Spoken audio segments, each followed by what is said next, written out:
As I do with all my cases, I conducted a background on my subject. Nothing came up criminally, not even a speeding ticket. I then conducted an open source intelligence investigation on him. I found multiple social media accounts for him that had some seriously interesting information. Now, on all of his social media pages, I found photos of him in baseball uniforms. These were pictures going back for many years, back to when he was a teenager. There was information leading me to believe that he played softball on a regular basis, and he played on multiple teams in multiple leagues. He appeared to be quite the athlete, to be sure. Then I went to the websites for local towns to see what softball leagues were available in our area. In total, I found 6 leagues that I felt might be leagues my subject might play in. I then scoured their online records to see if I could find any information indicating that my subject had played in that league.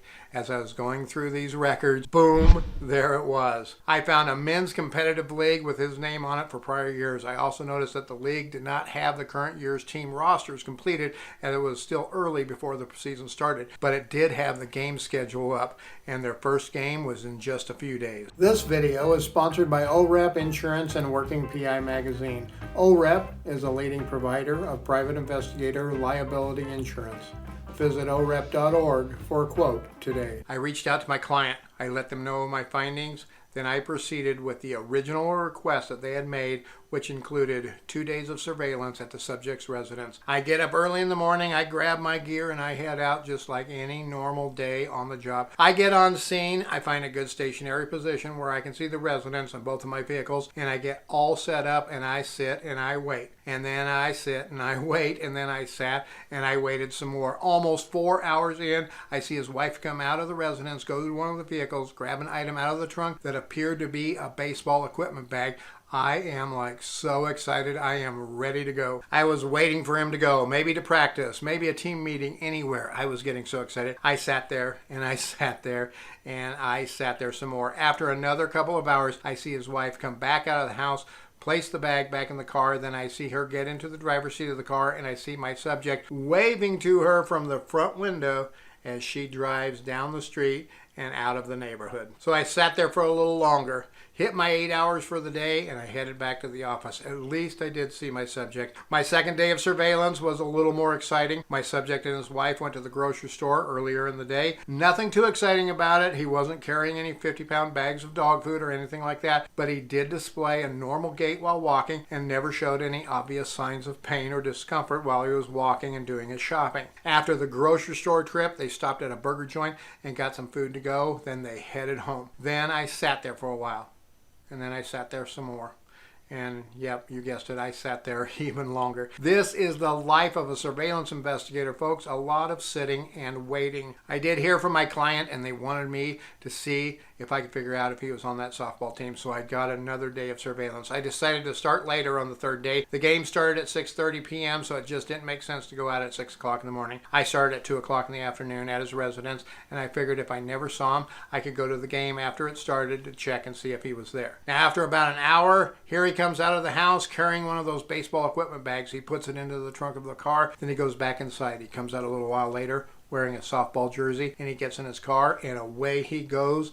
The chase is on, folks. Okay, it wasn't really much of a chase. I knew where he was going most likely, and the ball fields were only a few minutes away from his house. As we pulled into the parking lot, I grabbed a front parking spot and I jumped out and I went on foot surveillance. I had already checked out the fields, and I decided my best shot for video was to get to the center area ahead of him and sit on a bench with my covert camera getting video all the way as he walked towards the fields carrying that big old heavy baseball bag. Man, I love it when a plan comes together. It worked perfect. Here he comes carrying that big bag, walking with some of his team buddies, laughing and having a good time. But wait, that jersey, it belongs to another team, not the one that I thought he was going to be on. No worries, I got my video and I am set to watch the game. He gets to the team dugout, they do some warm-ups, and then the game begins. He was a pretty amazing softball player, I must say.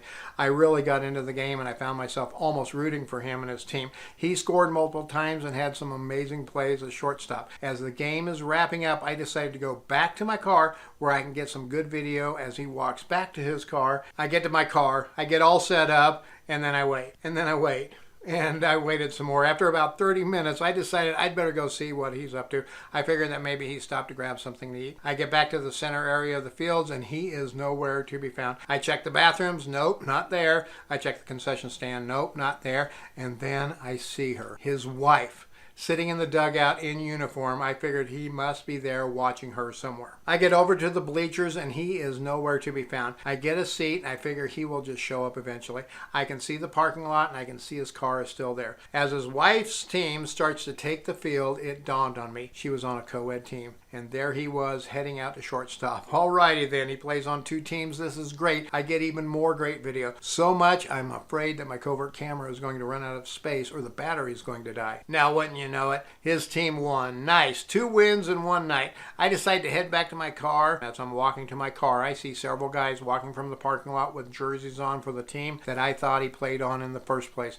I get to my car, I stick in a fresh SD card in my covert camera, and I grab my portable phone charger so I can charge it up, and I head back over to the field. Sure enough, there he is in yet another jersey with the team that I thought he might be on in the first place. Now, I like softball, folks, but this is getting ridiculous. I sit down in the bleachers. By this point, I just feel like one of the regular fans there. This time, he is the pitcher, not the shortstop. The game comes to an end, and guess what? Yep, his team won yet again. It was an amazing night for him, and an even more amazing night for me. He finally heads to his car, and then he heads home, and I get to go home as well. I had several hours of video to attend to, and I had to get an update out to my client right away. The client was ecstatic, to say the least. I found more information and come to find out he played regularly on the first team and the last team. He was a sub for that second team that his wife was on. I later found out that he often subbed for other teams as well. There were 9 games, I think, in total for that regular season. The client asked me to cover more of them as the season progressed. His primary team